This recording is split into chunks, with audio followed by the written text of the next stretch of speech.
Bueno, muy buenas tardes, señoras y señores. Vamos a, vamos a empezar, que hemos dejado 5 minutos de cortesía, cosa que no solemos hacer, pero esta vez, como hay lluvia y todo esto. Bueno, pues bienvenidos a la Real Sociedad Económica Matritense de Amigos del País. Les presento a la mesa que, bueno, todos nos conocen ya, o la mayoría de ustedes nos conocen ya. Soy Manuel Rodríguez, el presidente desde hace unos 2 años más o menos. Y a mi izquierda les presento a don Antonio López, que es nuestro vocal de la Junta Directiva encargado de coordinar los actos culturales, que será quien nos presente a nuestro ponente de hoy debidamente. Hoy vamos a hablar de Carlos III. Qué lugar para hablar de Carlos III, ¿verdad? Saben que preside todos nuestros actos. Y bueno, la verdad es que últimamente he estado escuchando yo por aquí comentarios. Ahora, hace un momento alguien que entraba también me lo comentaba. Y yo, Carlos III, la buena imagen que tiene, oye, pero he descubierto que tenía algunas cosas malas. Fíjense qué cosa. Resulta que, ahondando en la vida de Carlos III, por supuesto que tenía alguna cosa mala, lógicamente, pero qué buena cosa sería que todos los reyes de España fueran así, ¿verdad? Que hubiera que indagar para ver dónde está algo que hiciera mal, ¿no? O algún detalle malo. Bueno, Carlos III, la verdad es que, ¿qué podemos decir de él? Es posiblemente uno de los dos mejores reyes de España. No sé si podríamos meter en ese mismo grupo a Felipe II, tal vez, no lo sé, hay opiniones al respecto. Carlos III, aparte de ser el que impulsó la fundación de nuestra sociedad, como saben, pues bueno, hizo montones de cosas, ¿no? Yo, por ejemplo, en el pueblo de mi padre, en León, hay dos puentes. Uno se hizo en tiempos de Carlos III, otro es un puente moderno. El de Carlos III ahí sigue. El moderno ocasionalmente se va destrozando con riadas y cosas así. Quiere decir que, en fin, algo bueno haría, ¿verdad? Porque queda en recuerdo por todas partes de España y diría del mundo, porque hay que tener en cuenta también todo lo que hizo en la América Española y en Filipinas y en todos los territorios españoles, que ahí quedarán, aunque tenemos la mala costumbre de olvidarnos de estas cosas, ¿verdad? Bueno, pues es verdad que aquí tenemos quizá una cierta tendencia a idealizar. No sé en qué sentido va a ser la ponencia. Hombre, se llama Elogio del Monarca, o sea que seguramente va a ser positiva. No sé si nos vas a destacar alguna de las cosas quizá no tan positivas, pero en fin, yo no sé si han visto esta película que sale Adolfo Marsillac haciendo de Carlos III, sobre el motín de Esquilache. Creo que se llama Esquilache la película, no sé si saben cuál les digo. A mí me parece que el personaje que hace Adolfo Marsillac en esa película debía de ser bastante como era la personalidad de Carlos III. Una persona, o sea, un rey que se lo tomaba todo como un poco, estaba más interesado en la caza que en todos estos líos que le montaban, digamos que era un rey con mano izquierda, ¿no? Y que sabía cuando tuvo que echar a Esquilache, según representan en la película. Dice, bueno, ¿qué le vamos a hacer? Digo, yo sé que no eres culpable, pero te toca irte. Era un rey pragmático, y por lo menos lo mejor que podríamos decir de él es que dejó hacer, que ya es bastante, ¿verdad? Bueno, pues bueno, con esta reflexión sobre un personaje que yo, por supuesto, como ustedes, idolatro, la verdad, pues hoy vamos a hablar de él, que de cuando en cuando ya saben que ocasionalmente en la Matritense tenemos siempre que hablar de Carlos III. Hoy es el día, nos acercamos al final ya de curso y vamos a despedirlo casi con esta conferencia. Don Antonio, cuando quiera, nos presenta a don Álvaro de la Torre Gil, al que agradezco por supuesto su presencia, que será nuestro ponente de esta tarde. Buenas tardes a todos, muchas gracias.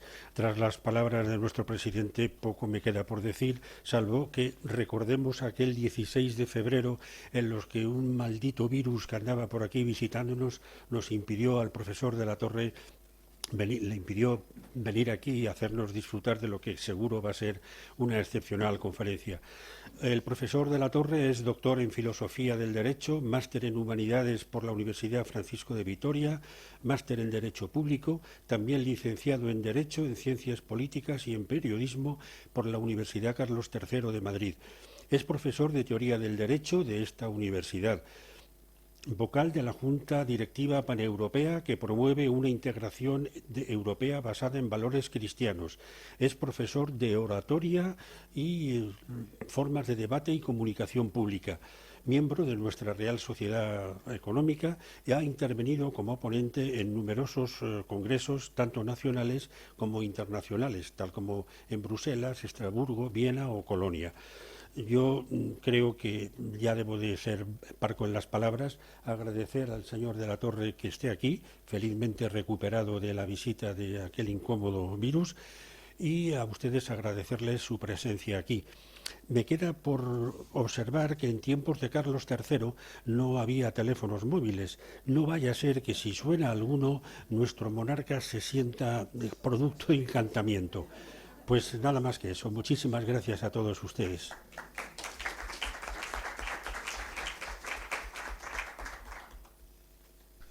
Pues muchísimas gracias con la venia del presidente. Agradecido de su presencia en el día de hoy. Lamento en la ocasión anterior no haber podido estar con ustedes, fruto de esa desgraciada circunstancia del COVID. Es verdad que el 9 de mayo tuvimos aquí una conferencia sobre temas europeos, sobre los padres fundadores de Europa, y alguno de vosotros pues seguro que ya os pude saludar en aquella ocasión en persona. De verdad muy agradecido y muy honrado. Y les explico cuál es el motivo de este tema de conferencia. Yo creo que como socios que somos de la Matritense tenemos una deuda de gratitud, ¿no?, con nuestro fundador, y ese va a ser un poco el eje conductor de una conferencia en el día de hoy que, por supuesto, va a ser eminentemente elogiosa. Vamos a entrar en todas esas virtudes, sobre todo personales, del rey Carlos III, y quizá podamos destacar algún punto negativo, muy, muy leve. Quizá podamos hablar de lo que ocurrió con su hermano Luis, desterrado allá a Boadilla del Monte, al palacio que está ahí en Boadilla, donde yo ahora tengo mi residencia, cerca del Palacio del Infante Don Luis. Pero creo que sin duda, si tenemos que hablar de alguno de los reyes con una vida más virtuosa, con virtudes personales más acendradas, podemos tener presente al rey Carlos III, fundador de la Matritense. Yo creo que el hecho de que nuestro actual monarca, Felipe VI, eligiera, creo que es además este mismo ejemplar, ¿no?, el cuadro de Antón Rafael Mengs para su despacho, y tenerle detrás de él, creo que también es un síntoma de que, bueno, el rey Felipe VI probablemente quiere que esas virtudes de prudencia, de sobriedad, de dedicación al servicio público que adornaron la vida de Carlos III, pues sean probablemente las virtudes que acompañen también su reinado. Yo creo que eso es una muy sabia decisión. Bien, para los que tengan interés en profundizar en todo esto, he traído aquí algunos libros por si alguien pues tiene interés y quiere profundizar un poquito en la bibliografía. Algunas recomendaciones bibliográficas y nos metemos en el tema enseguida.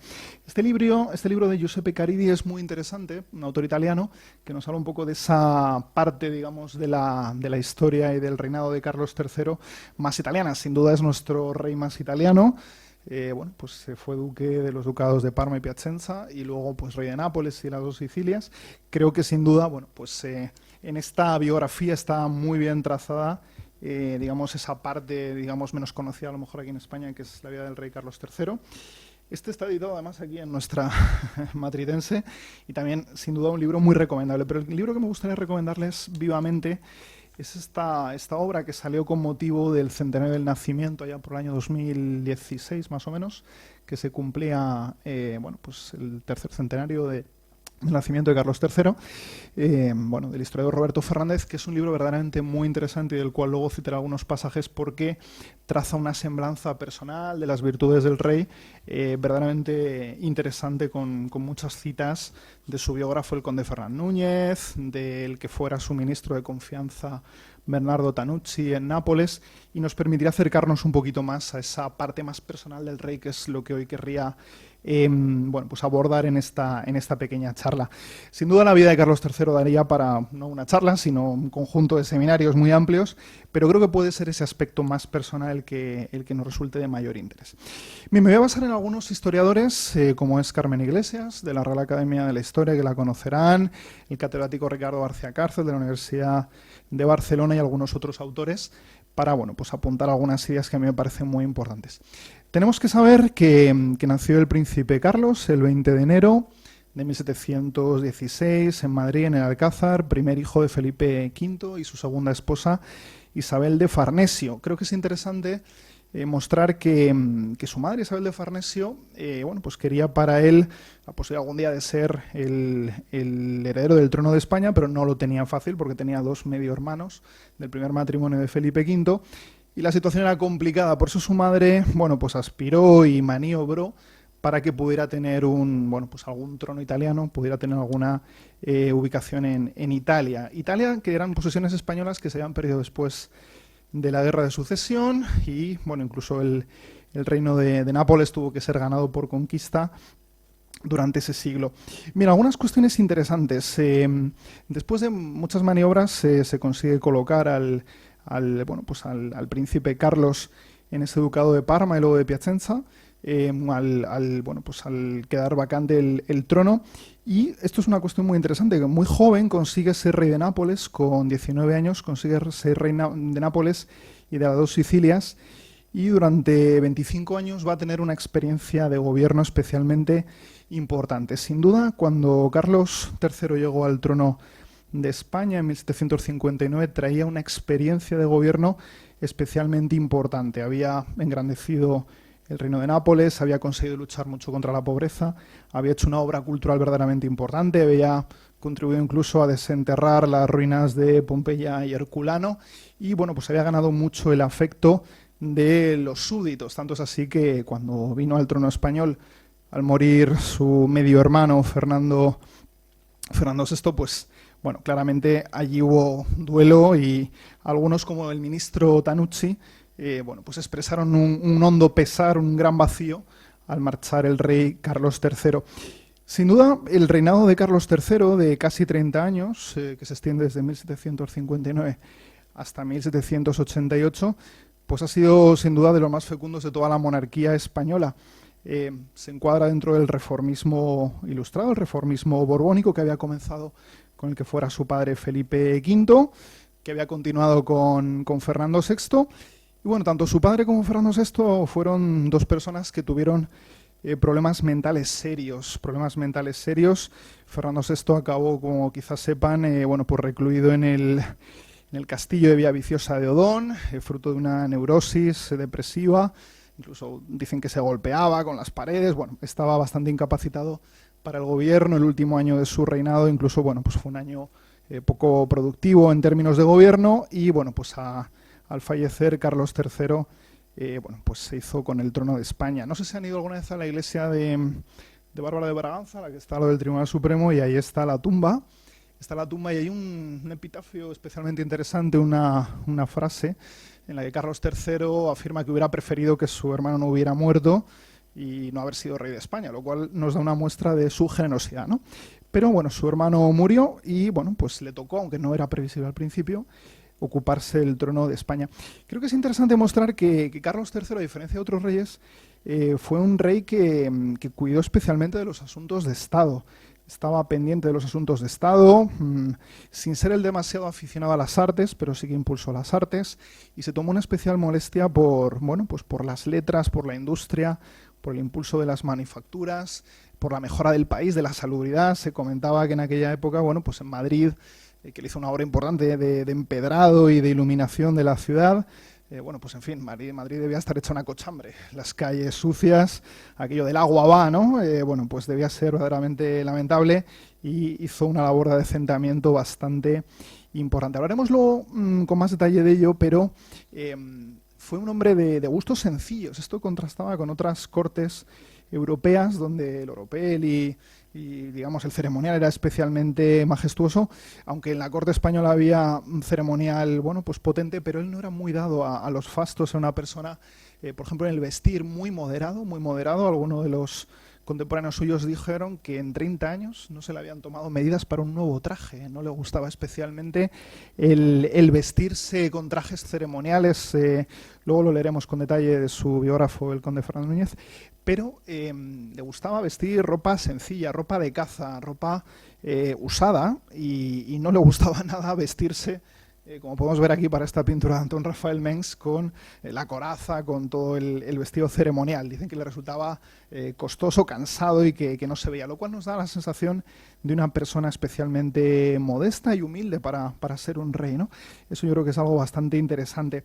Uno de los aspectos interesantes del rey Carlos III es que supo combinar una serie de procedencias en los ministros que él tuvo, y creo que esto también fue una de los aciertos de su mandato, porque sin duda supo integrar un poco esa España compleja, ¿no? Después de lo que había sido la guerra de sucesión, lo que había pasado en Barcelona. Es muy reseñable que en el año 1759, cuando él viene de Nápoles a España, bueno, podría haber entrado por el puerto de Alicante, podría haber entrado por el puerto de Valencia, pero él decidió entrar por el puerto de Barcelona y allí se organizaron pues, unos fastos de recibimiento bastante importantes. Hay incluso medallas conmemorativas sobre esa entrada de Carlos III en Barcelona. Encontró una Barcelona y una Cataluña que parecía haber sanado de las heridas después de 1714, después de todo lo que ocurrió bueno, pues en la lucha de la Guerra de Sucesión entre los austracistas y los borbónicos. Y bueno, pues parecía que esas heridas sanaban. Entró por Barcelona, se congració con, bueno, pues con la sociedad catalana, con la nobleza. No obstante, su madre, que estaba al tanto de las cuestiones de la corte, por si acaso, porque no se fiaba mucho de los aragoneses y los catalanes, mandó redoblar la guarnición de soldados por si las moscas. Incluso en alguna carta le dice que esas gentes, ¿no?, tienen una cierta prevención, y redobló, bueno, pues el grupo de soldados que había allí. Se encuentra con una realidad especialmente complicada en España. Carlos III, su esposa, María Amalia Valburga de Sajonia, de la que luego podremos hablar con un poquito más de detalle, en algunas cartas privadas que le envió al que fue su primer ministro en Nápoles, Bernardo Tanucci, con el que tenía especial cercanía y confianza, le confiaba que España no era como Nápoles. Es verdad que su esposa, bueno, pues echó mucho de menos en el año que vivió, prácticamente hasta el año 60 que falleció. Echó de menos Nápoles, la luz, el clima. Bueno, pues Madrid lo encontraba frío, oscuro, pero sobre todo veía que en España había mucho trabajo por hacer, mucho trabajo de reforma por hacer, y bueno, pues a ello se aprestó el rey Carlos III, que enviudó en el año 60. Se duda un poco de cuáles fueron las causas de la muerte de su esposa. Hay quien habla de tuberculosis, hay quien habla de alguna afección pulmonar, parece que era aficionada a fumar. Su salud se deterioró, y a pesar de los cuidados, la atención, el cariño que le profesaba el rey Carlos III, pues acabó falleciendo, y ese fallecimiento fue un hecho especialmente triste para el rey. Es verdad que al principio lo recibió con una frase que ha pasado a la historia, que decía: creo que en 20 años, este es el primer disgusto que me da mi esposa. En ese fallecimiento, bueno, sus biógrafos recogen esa nota de ironía que no esconde un profundo pesar, que luego le trasladarían algunas cartas al Papa. Luego veremos algún texto al respecto de esto. Algunos historiadores hablan del problema con el que se encuentra Carlos III, por ejemplo, Ricardo García Cárcel, que es catedrático de la Universidad de Barcelona. Él habla de que hay un triple problema en España en ese momento, ¿no? Un problema ideológico, entre algunos nobles con una visión un poco más aperturista y otros más conservadores. La Inquisición, hay una fractura ideológica importante. También el problema de articulación territorial de España, que a nadie se le puede ocultar, ¿no? Estamos pensando en los decretos de Nueva Planta, un poco la exportación del modelo castellano a la Corona de Aragón, la pérdida de fueros. Hay, bueno, pues un problema en ese sentido territorial y de articulación del Estado es bastante importante. Esto habían ocurrido cosas serias, ¿no?, en el siglo anterior, allá por el 1640, pues la Revolución Catalana, el intento de conquistar Portugal, luego que emprendió con, bueno, pues con poco éxito el rey Carlos III, etcétera. Es decir, problemas dentro del país bastante serio, ¿no? Bastante serio. Incluso también bueno, un poco la imagen de los españoles en Europa, esa añoranza, ¿no?, de la gloria de otras épocas, que claramente iba en decadencia después del periodo de los Austrias menores, y que parecía que quizá, bueno, pues los Borbones podrían recuperar. Sin duda Carlos III se aprestó a recuperar esa gloria, ¿no?, de la monarquía hispánica, y fue algo más respetado en las cortes europeas. Sin duda, algunos historiadores hablan de este rey como un rey, bueno, sin complejos, un rey que hablan de que era muy terco, Carlos III, muy terco. Si tenía una decisión clara, era difícil hacerle cambiar de posición, y eso, bueno, podía ser algo bueno contrastado con lo que habían sido los precedentes, ¿no? Recordemos Carlos II, ¿no?, al que se le llamaba el hechizado, pues sin duda no muy apto para las labores de gobierno. Su padre, como antes decíamos, Carlos V y Fernando VI, perdón, Carlos V, Felipe V, perdón, bueno, pues sin duda con problemas mentales serios y con dificultades para ocuparse en primera persona del gobierno, ¿no? Sabrán de la afición a la caza del rey Carlos III, que es de sobra conocida.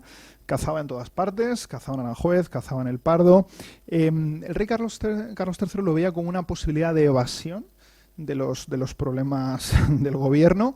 Y con los precedentes familiares de esas neurosis y esas depresiones, él, bueno, pues parece que se refugió en la caza como modo bueno, pues de extendimiento, de ocio, para evitar caer un poco en esas depresiones, esas neurosis que habían tenido sus familiares más directo, ¿no? La verdad es que lo disfrutó mucho. Su biógrafo, el conde Ferran Núñez, decía que fruto de la caza, ¿no?, de estar al sol, al aire, tenía la piel muy curtida y estaba muy moreno.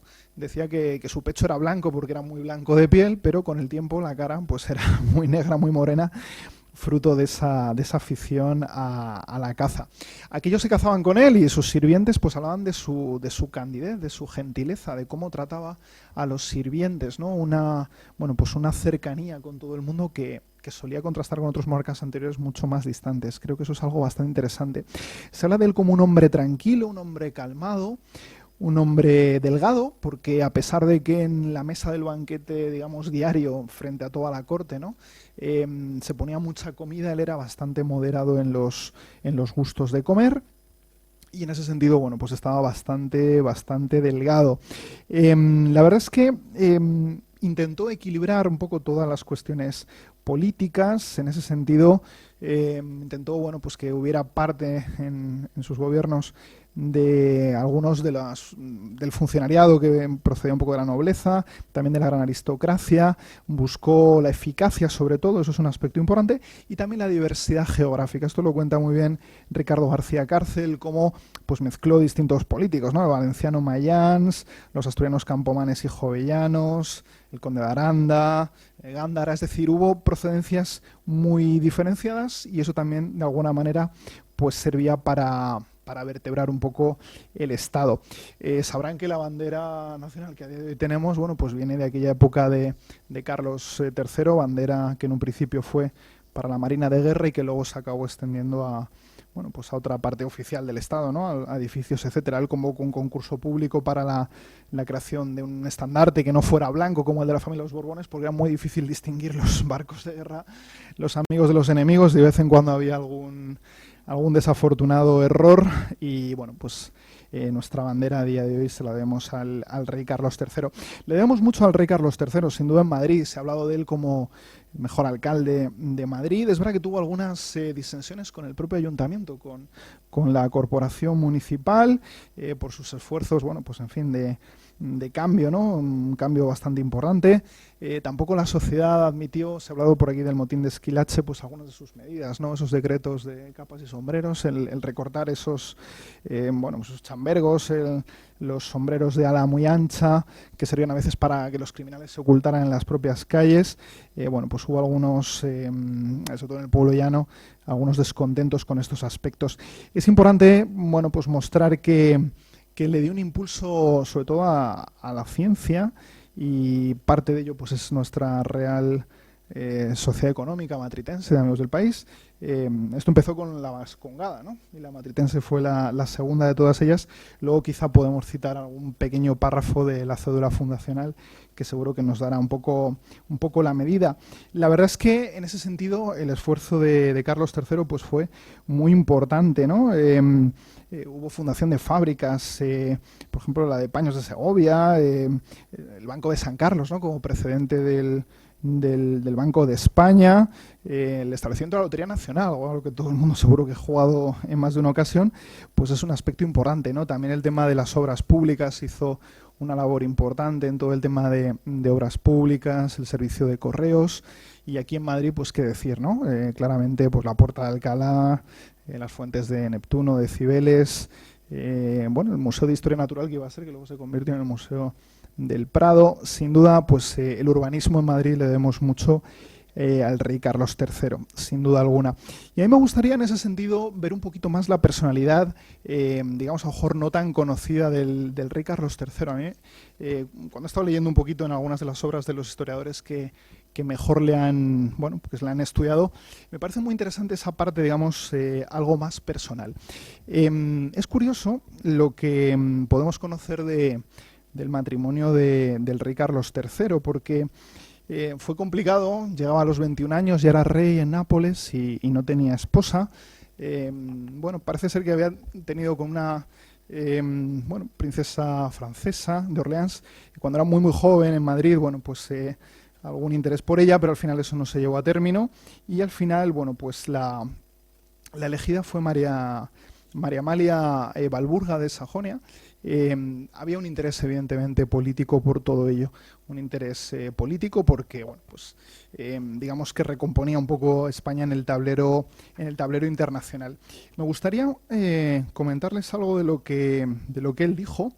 Interesante, por ejemplo, decía que María Amalia, dice, no era tan pelirroja como mostraban los retratos, y él aseguraba que tenía el genio de un ángel y le agradaba que poseyera mucho espíritu, lo que le hacía sentirse el hombre más dichoso y el más afortunado. En cartas enviadas a sus padres decía, cada día estoy más contento por sus cualidades y su belleza. En ese sentido, pues a María Amalia parecía que le ocurría algo parecido. En una carta a sus padres afirmaba que se sentía muy contenta y que había encontrado en su esposo tanto amor y complacencia que la obligaban para siempre. Y en ese sentido creo que esto es algo importante y distintivo frente a otros reyes, porque el rey Carlos III mostró un amor sincero, un amor verdaderamente comprometido por su esposa, un amor que cuando la esposa de Carlos III murió en el 1760, le llevó a mantenerse viudo durante el resto de su vida. No quiso casarse y esto es algo que, bueno, pues algunos de los cortesanos y ministros evidentemente le recomendaban, ¿no? Decían que no convenía que un rey estuviera bueno, pues en ese momento viudo, ¿no? Que no tuviera esposa. Y la verdad es que, bueno, pues el rey Carlos III no quiso contraer nuevas nupcias, probablemente en símbolo de fidelidad a su esposa. No se le conocieron en ese sentido ningunos escarceos extramatrimoniales, no se le conocieron amantes, que era algo pues en aquella época evidentemente bastante habitual. Y yo creo que eso también es una prueba de virtud del rey Carlos III. El rey Carlos III que además, y luego podemos entrar un poco más en ello, bueno, tenía una profunda religiosidad y probablemente eso también influyó en que se mantuviera especialmente fiel a su esposa. Hay alguna parte un poco más curiosa sobre, bueno, pues en fin, el primer encuentro que tuvo con su esposa. Esto es algo un poco, a lo mejor, no conviene entrar en detalles, pero le escribió incluso en carta a sus padres, en fin, cómo fue su noche de bodas, incluso parece que le reprochaba que no la habían educado especialmente para esos asuntos, en fin, amatorios y demás, y recomendaba que, en fin, pues en el futuro a otros infantes de España se les instruyera también esas cuestiones, ¿no? Pero sentía un afecto especialmente sincero por su esposa y en ese sentido pues podemos bueno, pues ver en esa parte una parte también muy virtuosa del rey Carlos III. Me permiten citarles un párrafo de lo que dijo el ministro Tanucci de Nápoles cuando partió a España a tomar el trono de España. Fíjense con qué sensación de pérdida se quedaron los napolitanos. Decía Tanucci: a nosotros solo nos resta lamentar una pérdida que jamás podrá resarcirse, porque son necesarios muchos siglos, no digo para producir quien puede igualarle, sino al menos asemejar su valor y demás dotes. En un solo hombre encontrará este país, España, un filósofo cristianísimo en su moral privada, un experto capitán y un sapientísimo político que reúne la mayor sagacidad, la sinceridad y el candor más raro. Merece que todo el género humano, a quien ama con caridad más perfecta, lo sirva y lo quiera. Fíjense qué palabras tan elogiosas del que fuera allí su primer ministro y su consejero principal en Nápoles, que se quedó, bueno, pues con un hondo sentimiento de pérdida profunda por las virtudes del rey. Bien, es curioso porque cuando llega a reinar aquí a España el rey Carlos III, su madre Isabel de Farnesio, bueno, pues que ya estaba muy mayor, estaba muy, muy alegre y muy contenta de que por fin su hijo tomara el trono español. Lo que pasa es que se encontró en una situación complicada. La madre y su esposa de repente no se llevaron nada bien. Es curioso porque, a diferencia de otros reyes, el rey Carlos III dio mucho encaje a su esposa María Amalia de Sajonia en las cuestiones de la gobernación del trono. La incluía en las reuniones, en los consejos. Digamos que no fue meramente una reina consorte, sino que también entró en esa parte, digamos, más política. Y cuando llegó a España y la madre de Carlos III, Isabel de Farnesio, también quería ocuparse de lo político, pues ya se pueden imaginar que el choque fue grande entre la esposa y la suegra. quedan aquí algunas palabras interesantes de lo que dijo la esposa de Carlos III en carta al consejero Tanucci de Nápoles, que era de su gran confianza, y fíjense qué interesante. Dice: es necesario que yo diga alguna palabrita sobre la buena anciana. Ya ven el conflicto con la suegra. En Italia había formado yo un elevado concepto de ella. Creía, como todo el mundo creía, que era una mujer de gran inteligencia, pero su trato nos ha hecho rectificar el concepto formado. Ella no es capaz del menor plan, ignora el valor de las cosas, llega a tal extremo su incapacidad que no sabe ni el valor de las monedas. En ella todo es apariencia. En cuanto a saber discurrir bien sobre asuntos políticos e intereses del príncipe, también esto se ha quedado embebida de ciertas máximas que no entran en mi cabeza. Bueno, dice que está manipulada por algún otro de los cortesanos. Como ven, problema serio entre su esposa y, bueno, pues su madre, que le agrió un poco ese inicio de su reinado en España. Y quizá, bueno, pues fue seguro un tema bastante problemático hasta que, bueno, pues su esposa falleció. La verdad es que la muerte de María Amalia de Sajonia le dejó al rey pues especialmente triste.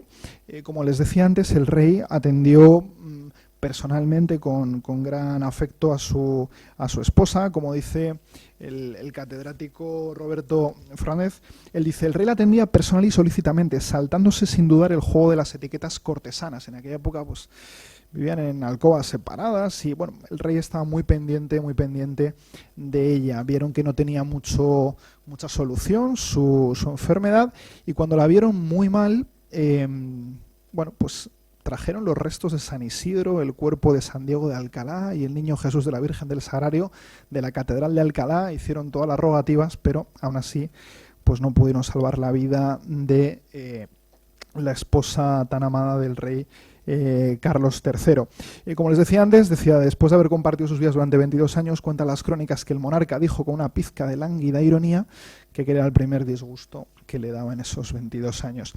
Pero cuando escribe al Papa Carlos III para explicarle este lamentable acontecimiento, le dijo, y citamos: después de una prolija y penosa enfermedad con que ha querido Dios purificar el alma de la reina, ha servido llevársela a mejor vida. El dolor que me ocasiona tan irreparable pérdida es igual al tierno amor que le profesaba y a lo mucho que merecían sus cristianas y heroicas virtudes. Con lo cual vemos, bueno, pues ese afecto, ¿no?, y esa admiración por su esposa. Carlos III también escribe a su consejero en Nápoles, a Tanucci, y, bueno, pues le hace partícipe de esa tristeza, ¿no? Le dice que su corazón se haya penetrado del más extremo dolor y en la mayor aflicción por la pérdida experimentada de lo que más amaba en este mundo, como bien él sabía. Dice: solo Dios sabe cómo estoy y no me queda otro consuelo más que esperar firmemente en Él, que la habrá premiado con la vida eterna. Y espero que la divina misericordia me ayude y me dé fuerzas para resistir tan duro golpe y para mantenerme en la resolución que he tomado para mi estado personal después de haberme encomendado a Él muy de veras toda mi vida. Esto creo que también nos da una sensación, una medida de esa religiosidad tan profunda del rey Carlos III. Ya digo que le intentaron buscar posibles segundas esposas. Incluso hubo algún interés de alguna gente de Inglaterra de buscar una princesa de Braganza, ¿no?, de Portugal. También los franceses. Bueno, no hubo suerte en ese sentido, todo en vano, por respeto a su mujer. O incluso a lo mejor hay quien dice también que quizá por la comodidad de no tener que entrar en negociaciones, porque en aquella época lógicamente un matrimonio no era una cuestión de amor, sino una cuestión de mucha negociación política. El rey Carlos III quiso permanecer el resto de su vida en estado de viudedad. Es curioso porque el conde Fernán Núñez, que es probablemente el mejor biógrafo de Carlos III, fue uno de sus fue gentilhombre de Cámara del Rey, decía lo siguiente: decía, su castidad era extrema, y no obstante que su temperamento robusto y la costumbre contraída en su matrimonio exigía aún su continuación en la edad de 44 años, a la que enviudó, en que perdió a su mujer, jamás quiso volver a casarse, y para minorar y resistir las tentaciones de la carne, dormía siempre sobre una cama dura como una piedra, y si de noche se hallaba agitado, salía fuera de ella y se paseaba descalzo por el cuarto. Bueno, pues así parece ser que es como evitaba el rey Carlos III las tentaciones de la carne. Más cuestiones que podemos citar un poco más en este retrato algo más personal, que yo creo que también es muy interesante, del rey Carlos III, además de lo político. En lo personal, ¿no?, en lo concreto. se dice que es un rey pues no especialmente agraciado en lo físico. Y eso es una cuestión curiosa. Decían que el rey era, y lo dice el conde Fernán Núñez, y cito, era el rey de una estatura de 5 pies y 2 pulgadas, poco más. Bien hecho, sumamente robusto, seco, curtido, nariz larga y aguileña. Había sido en la niñez muy rubio, hermoso y blanco, pero el ejercicio de la caza le había desfigurado enteramente, de modo que cuando estaba sin camisa, parecía que sobre su cuerpo de marfil se había colocado una cabeza y unas manos de pórfido, que es una roca de feldespato y cuarzo. Pues la mucha blancura de la parte del cuerpo que estaba cubierta oscurecía aún más el color oscuro de la que estaba expuesta continuamente a la intemperie, ¿no? Se refiere a que su rostro se había ennegrecido de estar al sol en la caza. Dice, su fisonomía ofrecía casi en un momento 2 efectos y aún 2 sorpresas opuestas. La magnitud de su nariz ofrecía a la primera vista un rostro muy feo, pero pasada esa impresión sucedía a la primera sorpresa otra aún mayor, que era la de hallar en el mismo semblante que quiso espantarnos una bondad, un atractivo y una gracia que inspiraban amor y confianza. Fíjense de qué manera tan bonita hace este retrato el conde Fernán Núñez. Yo tuve la ocasión de estudiar en la Universidad Carlos III de Madrid y a la entrada del campus de Getafe de la Universidad Carlos III de Madrid hay un busto del rey Carlos III. Cuando iban los primeros años de universidad decía, pues este hombre qué nariz tan grande tiene, que no era especialmente agraciado. Pero de pasar todos los días por la puerta de la universidad al lado del busto, ya me acabó cayendo simpático en esas facciones tan de buena persona que parece que tiene el rey Carlos III, y eso es lo que nos viene a decir el conde Fernán Núñez.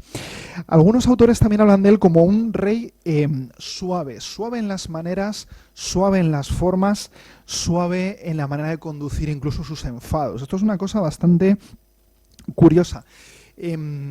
Parece que el rey Carlos III querría que no solo recordaran como rey, sino como persona, ¿no? Se ha hablado un poco de esa frase de primero Carlos que rey. Y parece que él quería mostrar que, bueno, pues que era una persona que primero buenas virtudes personales, además de ser rey, ¿no? El código moral de la religión católica, sin duda, pues le imprimía ese buen carácter. Decía el conde Fernán Núñez, era naturalmente bueno, virtuoso, familiar y sencillo en su trato, como en su vestido y en todo.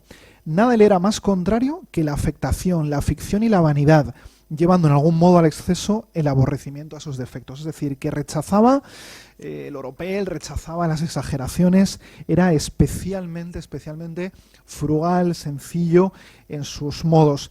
Algunos que le conocieron, como por ejemplo Manuel Martínez Pingarrón, íntimo amigo de Gregorio Mayans, decía, el rey es sumamente agradable, muy llano en su trato, muy receptivo, a todos oye y no gusta de pataratas, es muy trabajador. Y el conde de Bristol, que era el embajador británico en Madrid, decía de él, tiene capacidad, feliz memoria y un gran imperio sobre sí mismo en ocasiones importantes.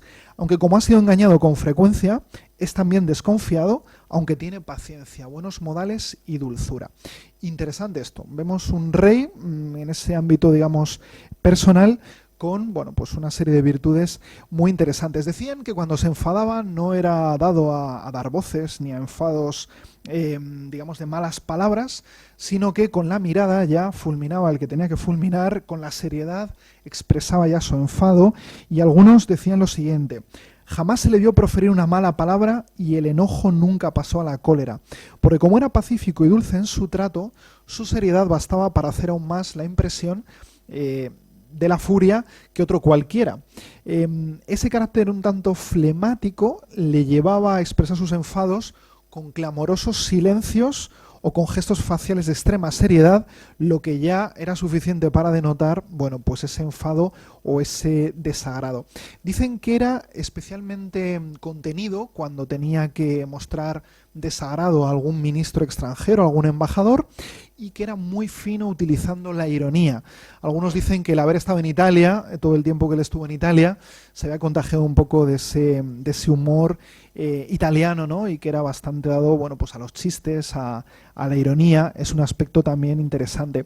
Algunos han dicho de él, nada ofendía más al rey que la mentira y el engaño, y así como todo lo perdonaría al que con verdad y franqueza le confesare su delito, así también el más leve era para él grave cuando le llevaba inculcado con la falsedad, la ficción o la mentira. Como ven, bueno, pues una persona virtuosa y con poca, bueno, pues con poca tolerancia a la falta de virtud de los demás y en ese sentido, bueno, pues no toleraba la mentira. Decía Ferran Núñez, era naturalmente de genio alegre y gracioso, y si su dignidad se lo hubiera permitido, hubiera tenido particular talento para remedar, pues a veces lo hacía en su interior con gracia, aunque muy de paso, y se conocía, trabajaba para no dejarse llevar en esta parte de su genio. Como había sido siempre muy popular y vivido con la gente del campo, y en Nápoles había conocido a fondo a los Lazzaronis, que son unos truhanes muy originales y graciosos, tenía mucho que echar a mano para hacer valer su natural disposición.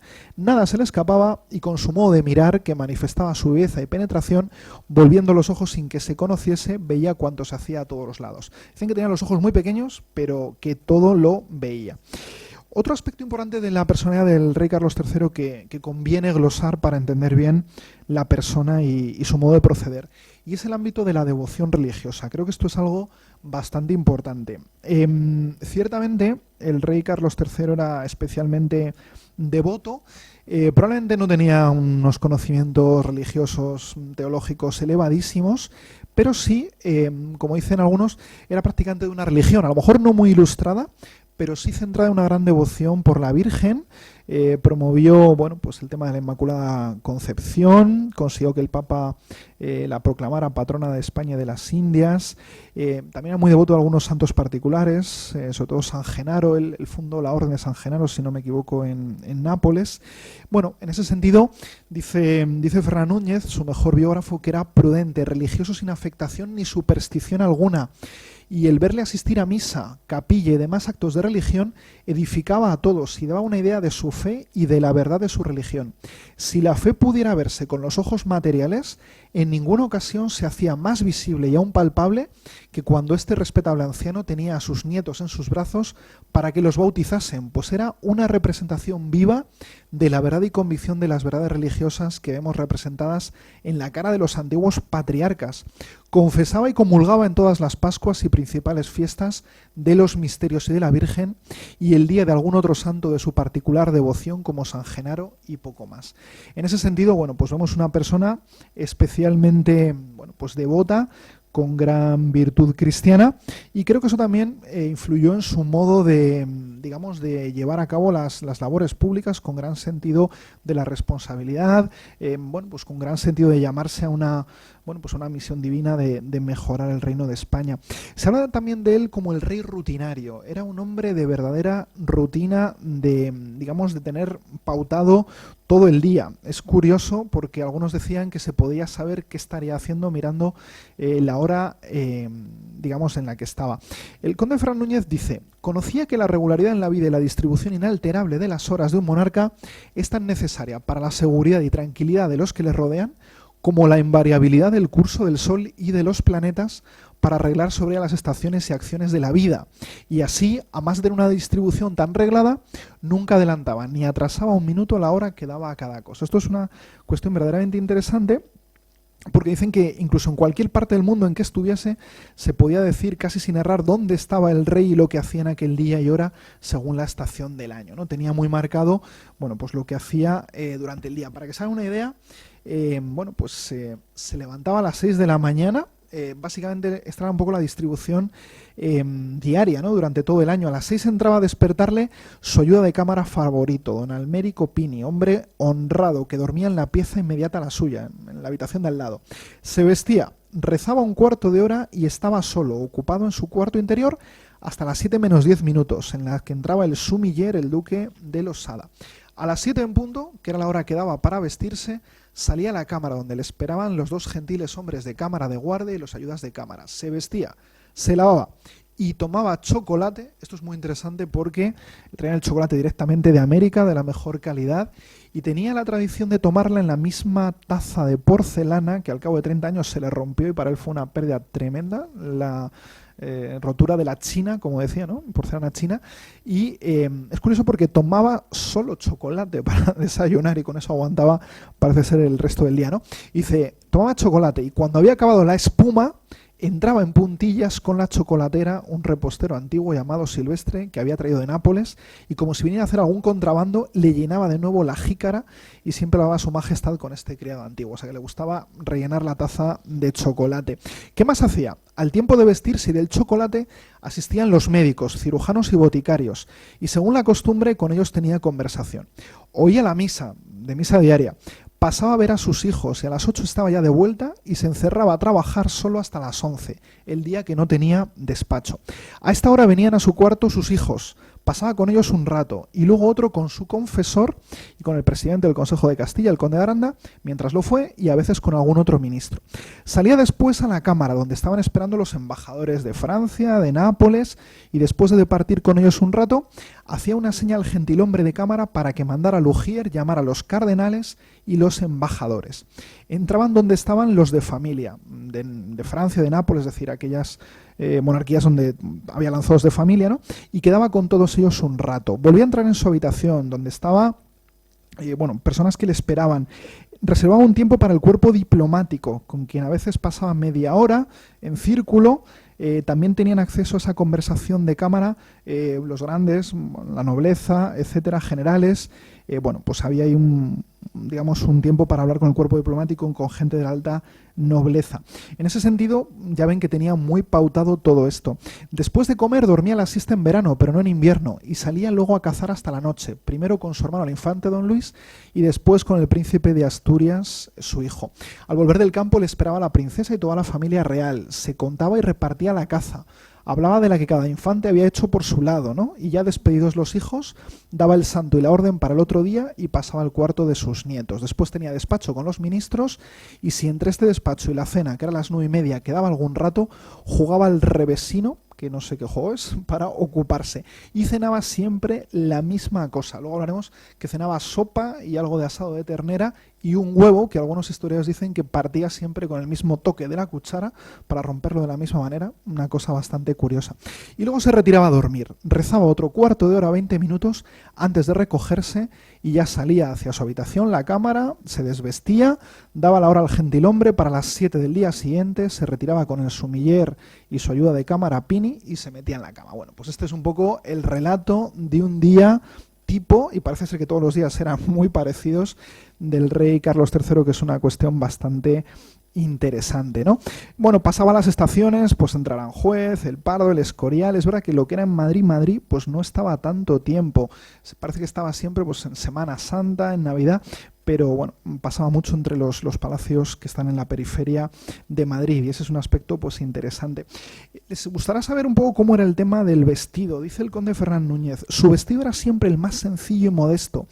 A más de que en el campo estaba siempre con vestido de caza, que era en invierno, casaca de paño liso de color de corteza de árbol claro, chupa de ante con un galón de oro estrecho al borde y calzón de ante negro, de la fábrica excelente que estableció en el lugar de Aravaca, inmediato a Madrid.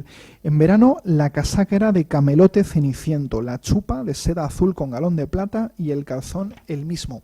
Y cuando tenía que vestirse de gala, se ponía de muy mala gana sobre la chupa de campo un vestido rico de tela, guarnecido a veces con una muy rica abotonadura de diamantes, y abotonándose la casaca hasta abajo cubría la chupa de ante, de que no dejaba a veces descubrirse ninguna punta. De este modo se presentaba a la corte, a la capilla y al besamanos, y luego que pasaba las 2 o 3 horas de la ceremonia, apenas había entrado en su habitación en la cámara, se quitaba la casaca echando un gran suspiro y diciendo, gracias a Dios, como quien se había liberado de un gran peso. Y si era verano, se quitaba el corbatín y la peluca para retirarse a dormir por una hora de siesta. Cuando tenía zapatos nuevos, vestido o sombrero nuevo, era para su majestad un martirio, y antes de que se determinase a tomar el sombrero nuevo, estaba a veces 8 días sobre la mesa al lado del viejo, del que poco a poco se iba desprendiendo, con lo cual ya ven que era un hombre de costumbres muy acendradas, muy sencillo, con apego a la ropa, que le gustaba, de caza, sencilla y poco dado al oropel. Yo creo que esto es algo muy interesante. A lo mejor les gustaría saber qué comía el rey Carlos III, a pesar de que comía delante de la corte y sobre la mesa se ponían fastuosos manjares que al final pues acaban comiendo más los cortesanos, incluso dicen por ahí que las sobras quedaban para los sirvientes, ¿no? Y comían frente de la corte. Dice por aquí, un almuerzo regio solía contener 3 sopas, 10 trincheros, 2 entradas, un pecho de vaca, 3 pollos con jamón, 2 asados, 4 postres. Dice, y en la cena se ponía sobre la mesa 3 sopas, 8 trincheros, una entrada de lomo de ternera asado, 2 asados, 3 postres. Y uno pensaría, bueno, pues con todo eso, ¿cómo está tan delgado? Bueno, pues la cosa parece ser que tiene truco. El rey era bastante modesto en el comer. Dicen que solo desayunaba la taza de chocolate, o a veces repetía, y un vaso de agua fría después del chocolate.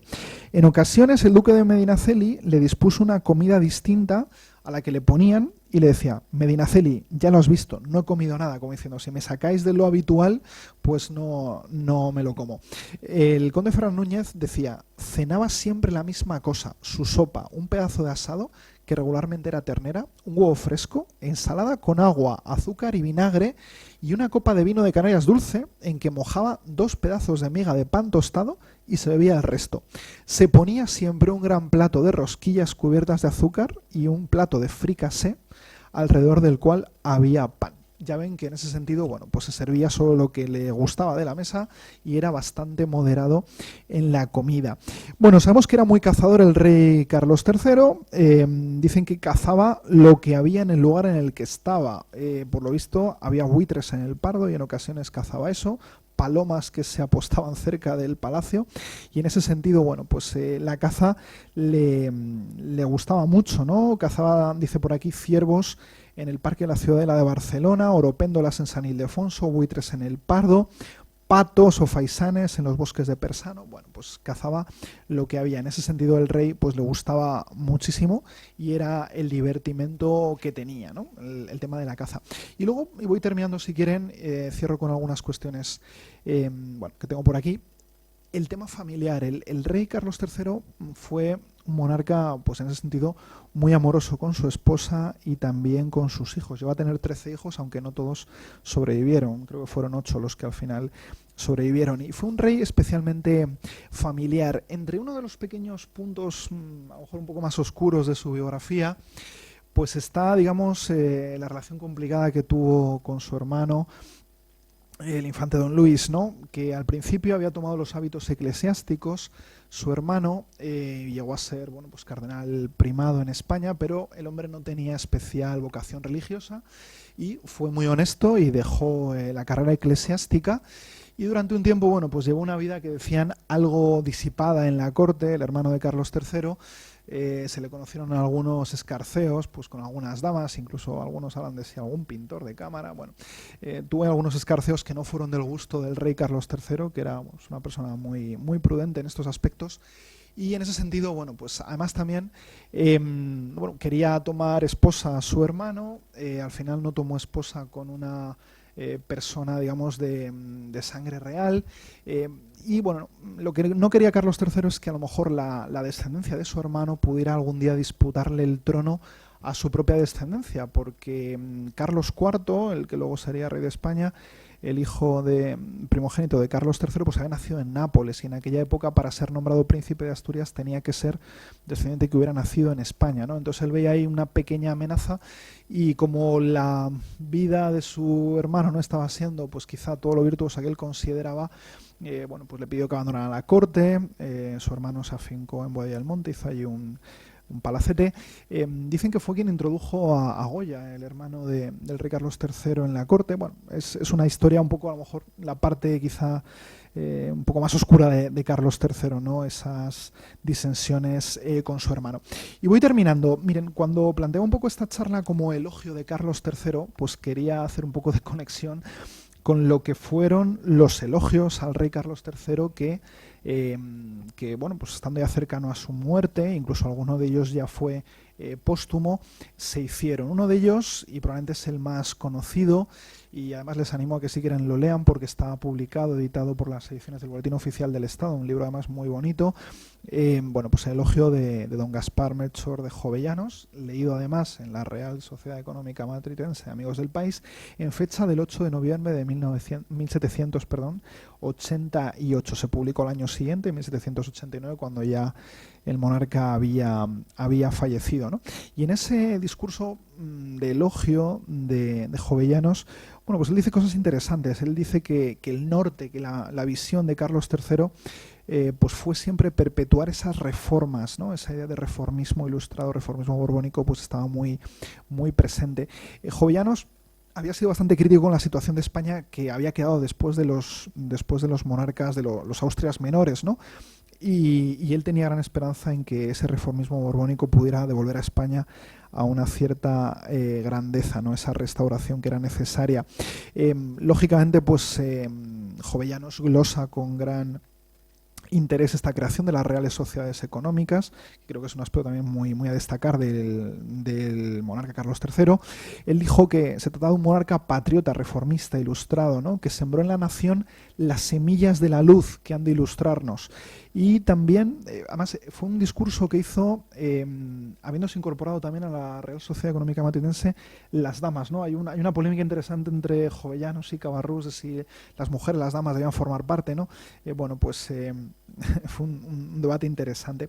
Hubo otro elogio fúnebre muy interesante también, el de Juan Antonio Salcedo, que era el párroco de la iglesia de San Ginés. El rey era como congregante de honor de la congregación de San Ginés, de esa parroquia, y es un elogio fúnebre interesante. Él habla un poco de tres elementos, digamos, muy notables de la persona del rey Carlos III, ¿no? Esa piedad, esa magnificencia, esa justicia, ¿no? Un rey verdaderamente virtuoso, buen gobernante, con gran juicio, la obra que hizo, ¿no? En Madrid, todas sus reformas, la cercanía también con los pobres del rey Carlos III. Hay una anécdota muy interesante porque cuando llegó a España y entró por Barcelona, pasó por Lérida. Y el obispo de Lérida le hizo, por lo visto, unos regalos muy suntuosos al nuevo monarca, en sensación, bueno, pues de bienvenida, ¿no? Y le dijo el rey Carlos III, no puedo aceptar estos regalos. Los bienes de la diócesis tienen que estar para los pobres. Mandó inmediatamente que los regalos que le hacía el obispo de Lérida fueran vendidos y dados a los pobres, ¿no?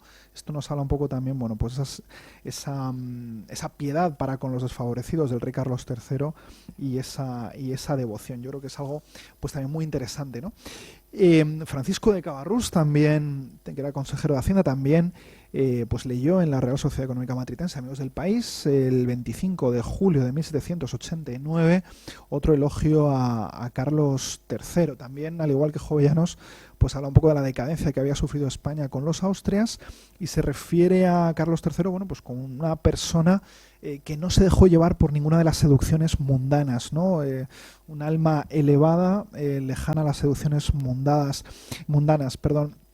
En ese sentido, bueno, pues le dio también mucha importancia a la creación de las reales sociedades económicas como propagadoras de esos principios importantes para el país, ¿no? Hablaba también de la importancia de remover los obstáculos y cambiar la legislación para que pudiera brotar la industria en el país, y en ese sentido, bueno, pues destacó esos logros económicos que se consiguieron durante el reinado de Carlos III. Y luego también es interesante el elogio que le hicieron en Roma. Bueno, pues en sus funerales lo hizo José Nicolás de Azara, que era el embajador del rey ante la Santa Sede en las exequias que se hicieron en la iglesia romana de Santiago. Y en ese sentido, pues hay también un elogio muy importante en el que se le retrata no solo como rey, sino también como persona. Se habla de las virtudes. Decía Azara de Carlos III que si no hubiera sido rey, hubiera sido el caballero más cumplido de su reino, ¿no? Es decir, persona muy virtuosa, muy piadoso, muy desvelado como padre, delectísimo en su amor por su esposa, como marido, tolerante, que este es un aspecto importante. Decían que era muy tolerante, muy bondadoso, que compadecía los errores del prójimo aunque no los aprobara, y eso creo que es algo pues especialmente importante. Y yo creo que con esta semblanza, y no sé si a lo mejor me estoy alargando más de lo razonable, llevamos ya una hora, con esta semblanza querría quedarme. Yo creo que como miembros de la Real Sociedad Económica Matritense, Amigos del País, pues creo que podemos estar absolutamente orgullosos de nuestro fundador, absolutamente orgullosos del legado del rey Carlos III. Hay un filósofo contemporáneo, Gomá Anzón, que bueno, pues tiene un libro muy interesante que se llama Ejemplaridad Pública, ¿no? Y este filósofo Ignacio Goma habla de la necesidad de que los políticos, los monarcas, ejerzan esa ejemplaridad pública. Y si miramos en el legado histórico, bueno, pues de la monarquía española, hemos tenido grandes monarcas, sin duda, pero probablemente con esas virtudes personales tan destacadas, ¿no? Con todos estos ámbitos de devoción, de piedad, de bonomía, de moralidad, de amor por su esposa, de fidelidad, de preocupación por los pobres, de afán de servicio público que al final tenía el rey Carlos III, pues probablemente sea uno de los más destacados. Y yo quería que esta fuera mi contribución, una de las primeras conferencias que tengo ocasión de dirigirles aquí en la Real Sociedad Económica de Amigos del País, y agradecer sinceramente al presidente, a la Junta Directiva, pues por la oportunidad de poder cerrar un poquito este curso con las virtudes de nuestro fundador, el rey Carlos III. Y gracias a todos por asistir.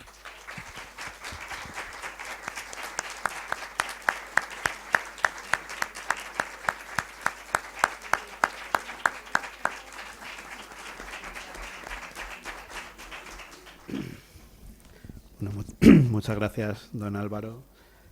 La verdad que sí, nos ha perdón. Si he conseguido no aburrirles mucho y entretenerles un rato, pues ya también habrá sido interesante. Eso justamente además de divulgar pues alguna faceta que a lo mejor no conocían del rey. Eso justamente es lo que iba a decir, que ha sido una conferencia diferente, ¿verdad? Porque hemos conocido un poco mejor la vida personal o las virtudes personales, el aspecto más íntimo del rey, que es mucho más interesante en algunos casos que cosas que son ya más conocidas, ¿verdad? Yo me apunto a muchísimas cosas, la verdad, porque a mí el personaje me encanta también. Bueno, no, quizá no tanto como tú, pero sí que fíjense, a mí es curioso, le voy a contar una cosa. A mí me empezó a yo en el año 88, no sé si recordarán que justo en el centenario de la muerte de Carlos III, en 1788, hubo una exposición bastante importante en Madrid en torno a la figura de Carlos III.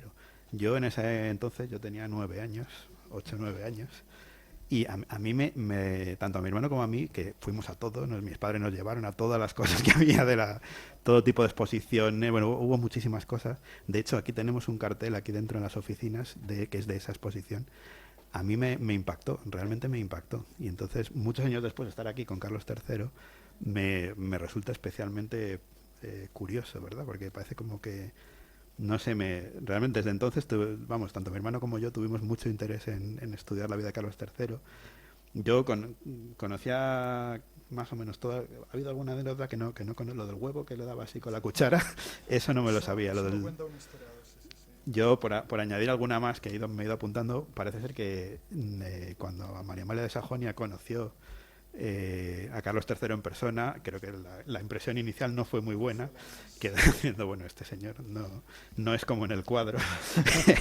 Fue a buscarla a la frontera del reino de Nápoles y bueno, pues pasaron la noche de bodas al cabo de una jornada de caballo en una casa de madera que habían preparado o algo así, una cosa bastante curiosa. Sí. Luego otra anécdota, creo que durante la boda creo que se durmió María Amalia de Sajonia. La boda era tan larga y tenía tal cantidad de protocolo y parece ser que durante algún tiempo estuvo sesteando la mujer. Y en cuanto al asunto marital, parece ser que Carlos III era bastante fogoso, a pesar de que luego era muy, muy fiel a sus mujeres, ¿verdad? Pero bueno. Yo no quería entrar en detalles sobre este aspecto, pero ya que el presidente me pone el toro en suerte y citando simplemente al historiador Roberto Fernández, es curioso porque envió carta el rey Carlos III a sus padres porque le habían pedido que, oye, ¿qué tal ha ido el matrimonio y qué tal ha ido? Y les dice, bueno, leo de lo que dice este historiador. Dice, durante el trayecto en Gaeta tuvo lugar la definitiva consumación del matrimonio. Carlos se lo cuenta días después en una detalladísima carta a los reyes padres, quienes le habían insistido en que relatara su primer encuentro, quizá para estar seguros de que las cosas iban por buen camino. Y les dice Carlos III, para obedecer las órdenes de vuestras majestades, diré aquí todo tal y como ha pasado el día que la encontré a mi alcance. Bueno, dice que habían estado cabalgando durante el día, habían comido incluso en el camino, en la propia silla de montar, siguieron hasta esta localidad, Gaeta, hablando de lo mismo. Bueno, pues digamos que se sintieron muy cómodos y tal, y le relató, vamos, no entro en detalles, tampoco se cuentan aquí, hay otros lugares, pero vamos, digamos que había quedado muy, muy satisfecho con su esposa. Luego, él decía que le era como muy fácil el hablar con ella con franqueza, que esto en aquella época donde los matrimonios se concertaban por inquietudes, digamos, meramente geoestratégicas, pues no era muy, muy habitual. Y su esposa María Amalia le escribió una epístola a sus suegros y les dijo: tenéis majestades un hijo del cual podéis enorgulleceros. Como rey se me dice sin cesar que es respetado y muy amado por sus súbditos, y como esposo mío que es por la gracia de Dios nuestro Señor, no me cabe más que aseguraros que acaba de ser su gracia la que ha bendecido mi vida. Es decir, que estaba muy halagada de tener, bueno, pues un esposo tan virtuoso, ¿no? Bueno, yo creo que esto es algo bonito porque no siempre entre los reyes pues han ocurrido estas cosas, ¿no? Claro que hubiera que verdadero amor, verdadero cariño, y el rey Carlos III y María Amalia de Sajonia pues sí que se lo profesaban. Y luego, antes de abrir, ya me callo, el turno de preguntas, no sé si... Yo he leído que él era consciente de la, digamos, menor capacidad de su hijo Carlos IV, el futuro Carlos IV, y creo que era consciente de ello, a pesar de que defendió, como has contado bien, su trono frente a, por ejemplo, la posible influencia de su hermano Don Luis. Pero no sé, esto la verdad es que no me acuerdo bien. Creo que hubo uno de los hijos de Carlos III, que no sé si era el infante Gabriel. Parece ser que hubiera sido un nuevo Carlos III, si no estoy yo equivocado. Para él, su hijo Gabriel era el favorito, era el que le profesaba más cariño, probablemente a lo mejor porque le veía más capaz, pero se murió y no pudo ser, ¿no? Y el primogénito era, bueno, pues, que luego fue Carlos IV. Es verdad que a Carlos IV le tocó un momento muy complicado, ¿no? Algunos historiadores dicen que a Carlos IV le atropelló la historia, es decir, bueno, pues un tiempo de profundo cambio, llega la Revolución Francesa, la invasión napoleónica, es decir, que quizá a lo mejor en un tiempo más pacífico, con menos convulsiones, podía haber sido a lo mejor un rey que hubiera impulsado o que hubiera sido heredero de las reformas que había puesto en marcha Carlos III, pero el contexto histórico pues no le fue especialmente favorable. No tuvimos suerte. Bueno, ya pasamos al turno de preguntas. Solo una cosa más y ya me callo. Perdonen que haya abusado en este caso. Por si queremos hacernos una idea de qué aspecto tenía Carlos III, yo una vez descubrí una fotografía de Alfonso XIII de joven que es sorprendentemente parecido a los retratos que hay de Carlos III en Nápoles, que es el Carlos III más joven. Sorprendentemente parecido, o sea que probablemente fuera como Alfonso XIII de joven, probablemente era el aspecto que tenía. Es verdad que en los retratos de joven, bueno, aquí no se ve porque está muy pequeño en el libro, pero si alguien luego lo quiere ver, en los retratos de joven sí que sale relativamente guapo y bien parecido Carlos III, y de niño sale monísimo, era un niño muy rico, rubio y blanco. Pero luego es verdad que con el tiempo, pues sí, no envejeció todo lo bien que podía haber envejecido. ¿Qué le vamos a hacer? Pero bueno, lo importante son sus virtudes como hombre gobernante más que su... Que por cierto, aquí en la sala contigua saben que tenemos desde hace unos pocos días una escultura de Carlos III que se ha financiado entre todas las reales sociedades y que vamos a tener aquí durante unos 2 años, luego irá rotando por las demás. Y sí, el escultor se ha inspirado en el Carlos III joven, el Carlos III de Nápoles. O sea, si le quieren echar una mirada, ahora la salida, si no se han fijado, más o menos sería la idea. Bueno, si querían saber cómo firmaba el rey Carlos III, firmaba de esta manera: yo, el rey, y luego hacía una especie de garabato similar a una clave de sol. Bueno, una especie de garabato, yo, el rey, y esta era su firma oficial que aparece en un montón de documentos. Y saben que la conservamos aquí, la firma manuscrita de Carlos III, en nuestro acta fundacional la tenemos ahí en la caja fuerte, firmada tal cual está ahí. Así que bueno, dicho esto, abrimos ya el turno de preguntas.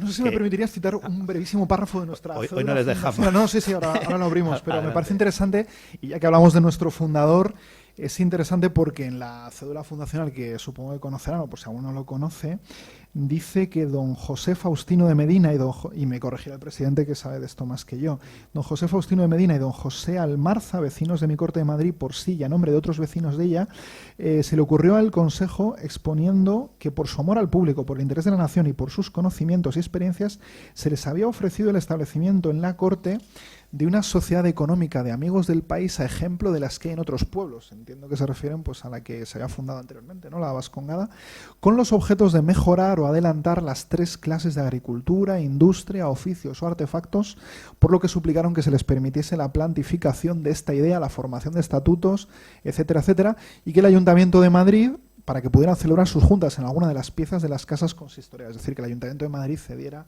algún espacio para que se creara.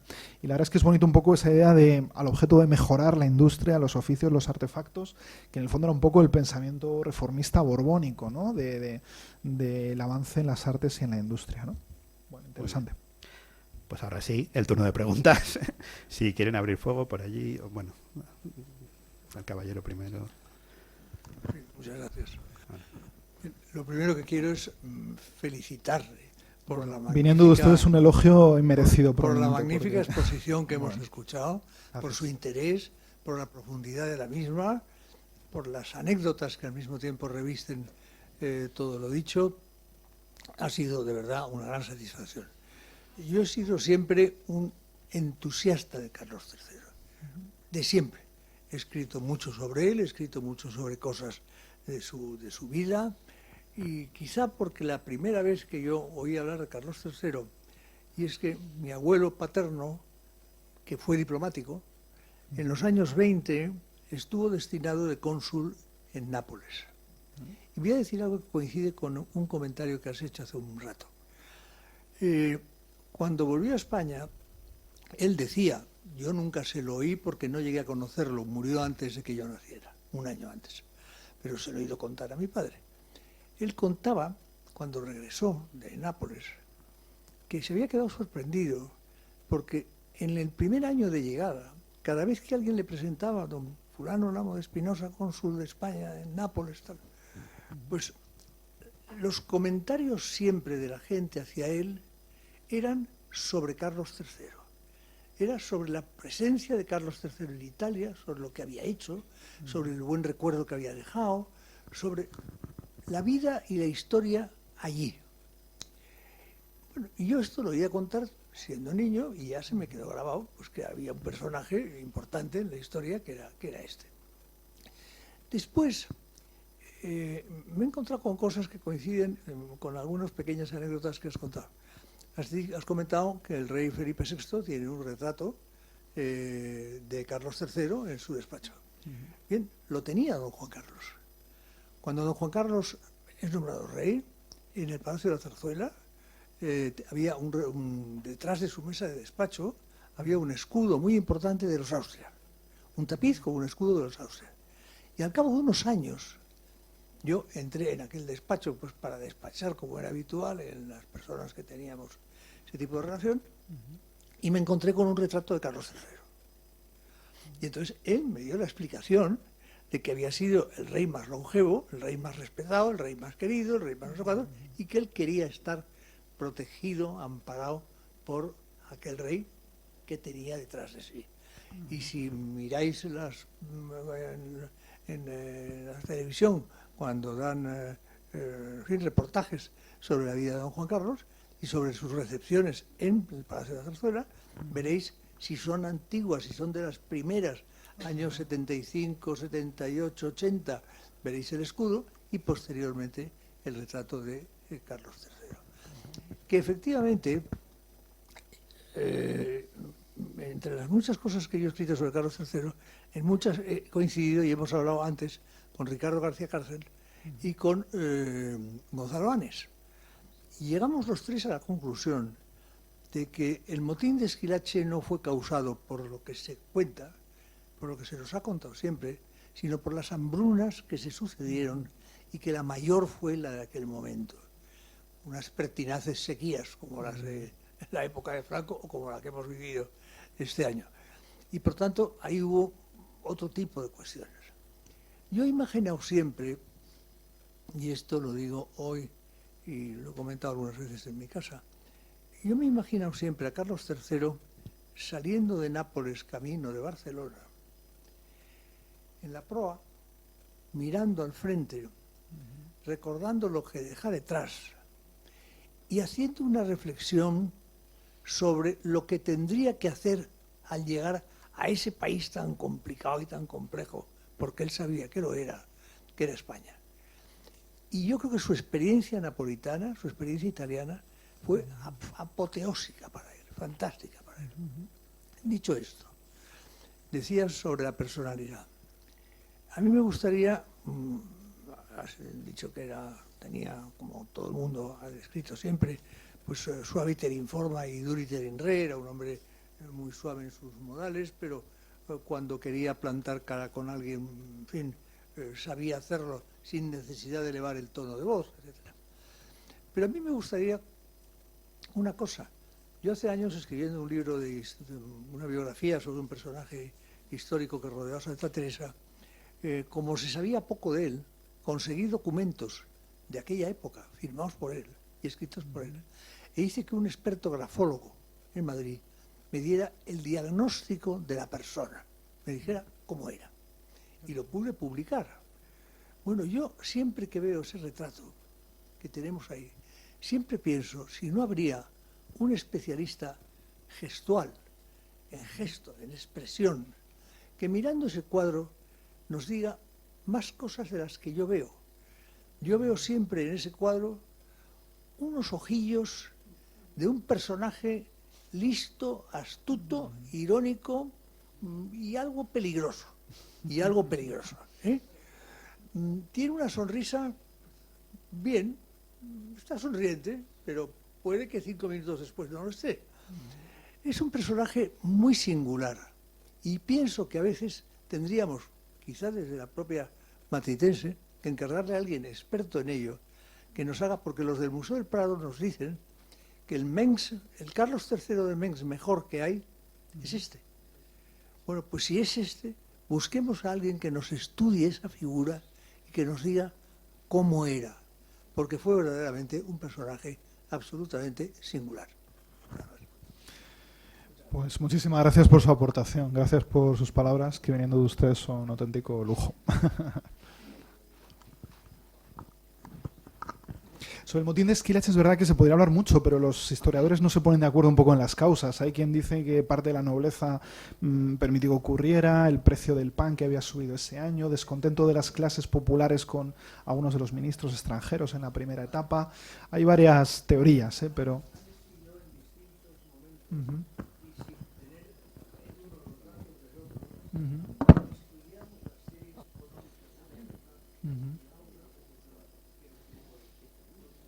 Descontento por el amor.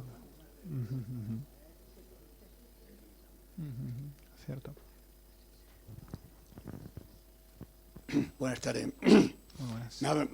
Me ha sido de una gran satisfacción oír las palabras en relación con nuestro difunto Carlos III. Yo, como miembro, como militar que soy, me siento emocionado porque las reales ordenanzas de las Fuerzas Armadas para nosotros ha sido pues la rosa de viento, ¿eh? Entonces para mí ha sido un gran recordatorio porque aunque han sido modificadas a lo largo del tiempo, pero hay artículos que se mantienen y yo creo que la inmensa mayoría los tenemos grabados. Muchas gracias. Nada, muchísimas gracias a usted. Al respecto de esto, el pasado fin de semana en la Universidad Francisco de Vitoria, donde yo soy profesor, estuvo el jefe del Estado Mayor de la Defensa, el GEMAD, el almirante Teodoro López Calderón, y habló del liderazgo militar y citó expresamente las reales ordenanzas de Carlos III como pues detallada relación de cómo se ha de mandar siempre con un espíritu de servicio, ¿no? Y que el que manda tiene que saber cuidar de los subordinados y todo eso, y creo que eso viene también. Y también la parte militar, se podría haber hablado, pues, eso da para otra conferencia, pues de lo que hicieron los españoles, Bernardo de Gálvez en la batalla de Pensacola, apoyando a los americanos en contra de los británicos, y de sus campañas. Se puede hablar de muchos aspectos, o incluso de que la bandera nacional ahora mismo pues será la bandera de la Marina de Guerra, instituida por Carlos III, o incluso el himno, la marcha de granaderos, ¿no? Tengo entendido que la institucionaliza él, ¿no? Entonces, bueno, pues saldría otra conferencia, otras dos, sobre este tema, sin duda. Muchísimas gracias. Yo tenía entendido que las ordenanzas de Carlos III se han mantenido casi en su totalidad hasta el reinado de Juan Carlos I, que fue cuando ha habido más modificación.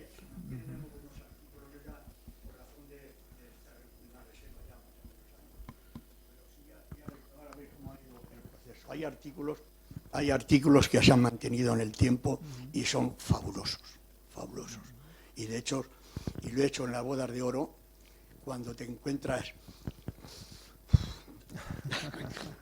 Me emociono. Bueno. con las nuevas generaciones siguen los mismos que he hecho antes. Y es muy, Pues muchas gracias por su labor militar.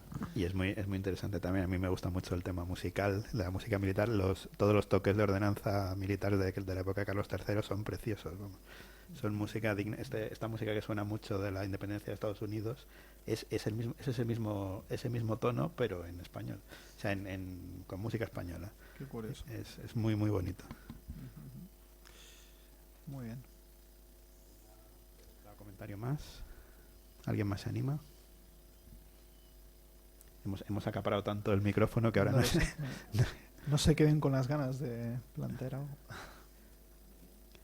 Bueno, pues Bueno. si no hay más preguntas ni comentarios, pues nada, darle las gracias a... No, gracias a ustedes por la asistencia y gracias a nuestro presidente y a la Junta Directiva por la oportunidad de poder ofrecer ese testimonio. Sin duda, con grandes expertos aquí como el señor Lamo de Espinosa, pues mejor hubiera dado usted sin duda la conferencia. Pero bueno, yo quería abundar algunos aspectos más en esa parte personal, que creo que es muy interesante porque a veces detrás del personaje público está la persona y eso nos habla de las virtudes. Así que nada, muchísimas gracias. Bueno, muchas gracias. Un aplauso. No,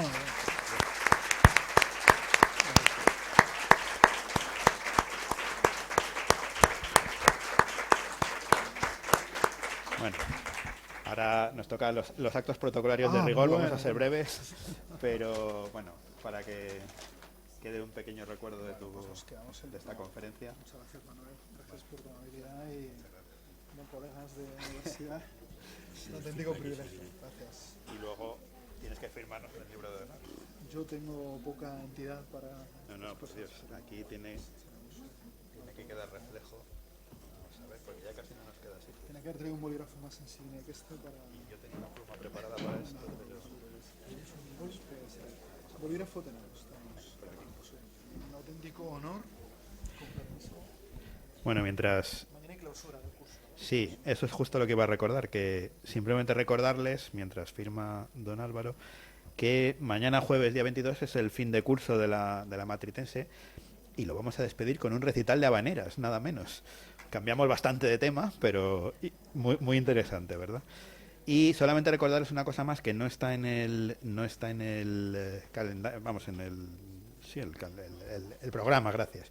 No está en el programa, es este viernes el club de lectura, que saben que es a las 6 de la tarde y que normalmente está cerrado, no, pero bueno, reservado a la gente que está apuntada a él, a los socios que forman parte del club, que como saben lo lleva don Juan Ignacio Ferrandiz, que es un socio de la casa y además muy querido. Pues va a estar abierto al público, a todo el público en general, porque va a venir una escritora que... Marta Sanz, gracias, le había olvidado su nombre. Van a hablar sobre una de sus obras y entonces va a estar la escritora presente, entonces bueno, va a cambiarse un poco el formato habitual y va a estar aquí en la mesa comentando el libro y si les interesa pues estará abierto a todos a las 6 de la tarde, sí. El viernes 23 a las 6 de la tarde, que creo que eso sí que viene en el programa, pero lo que no viene es lo de que está abierto a todo el mundo. Además, así quizá, si les gusta la experiencia, a lo mejor se pueden unir al club, que desde luego es muy interesante. Bueno, muchas gracias.